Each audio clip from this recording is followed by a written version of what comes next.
1985년 로버트 베커 박사는 인공적인 인간 심리 조종에 관한 책을 저술했습니다. 구체적으로 특정 전자파를 통해서 인간의 심리를 컨트롤하는 연구와 관련해 거의 30년을 소비했습니다. 베커 박사의 구체적인 연구 내용을 여러분들에게 소개해드리겠습니다. 과거 냉전 시기 구소련은 전자기기 공해 위험성을 밝히는데 선두적인 역할을 했습니다. 그리고 그 위험성을 나쁜 목적으로 이용한 나라가 있습니다. 1960년 미국의 프레이 박사는 300MHz에서 3.0GHz의 극초단파를 일정한 펄스로 변조시키면 인간의 귀에도 들린다는 사실을 발견했습니다. 각 주파수와 펄스에 따라서 여러 가지로 들리는데 소리가 머리 바로 위에 들려오는 느낌을 받는다고 합니다. 이를 통해 훗날 프레이 박사의 이름을 따서 프레이 효과라는 용어가 만들어졌습니다. 프레이 효과는 인간의 뇌가 특정 조건에서 극초단파를 일반 소리처럼 인식할 수 있다는 이론으로 앨런 프레이 박사가 1960년에 발견한 것입니다.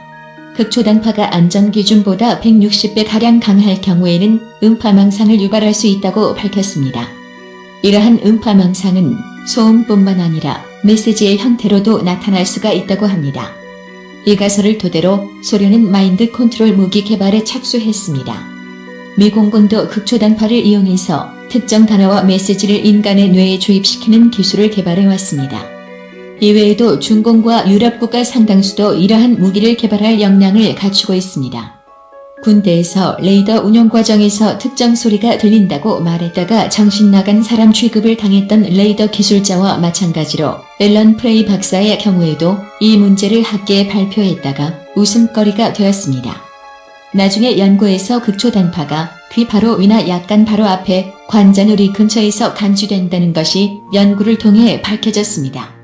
이러한 현상은 뇌조직의 압력파가 가해져 발생하게 됐는데 압력파의 일부는 뼈를 경유해서 인간의 뇌의 소리 수신기를 작동시키게 됩니다. 이외에도 극초단파는 청각 통로의 신경세포를 직접적으로 건드린다고 합니다. 쥐를 사용한 실험에서 강력한 극초단파 신호는 120dB 또는 160Z기 엔진 수준의 압력파를 발생시킬 수 있다는 것이 밝혀졌습니다.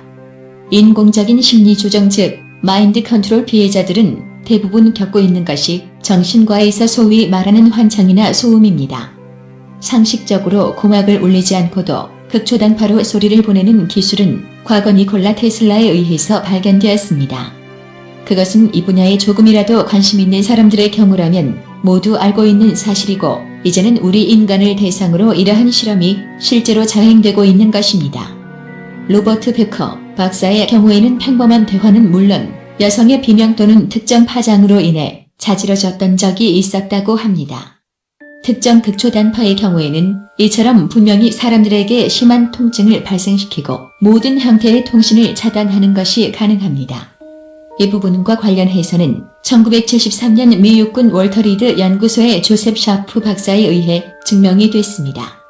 당시 샤프 박사는 그 자신을 피실험자로 해서 무방향 격리실에서 펄스 극초단파로 동조된 소리를 자신의 머리에 직접 조사했었습니다. 당시 실험은 인간에게 전해진 극초단파를 이해하기 위한 실험이었다고 합니다. 이러한 장치는 유사시 타겟으로 삼은 사람의 정신을 소리로 교란시켜서 갑자기 정신이 몽롱한 상태로 만들거나 무의식의 상태에서 명령을 내리는 것이 가능합니다.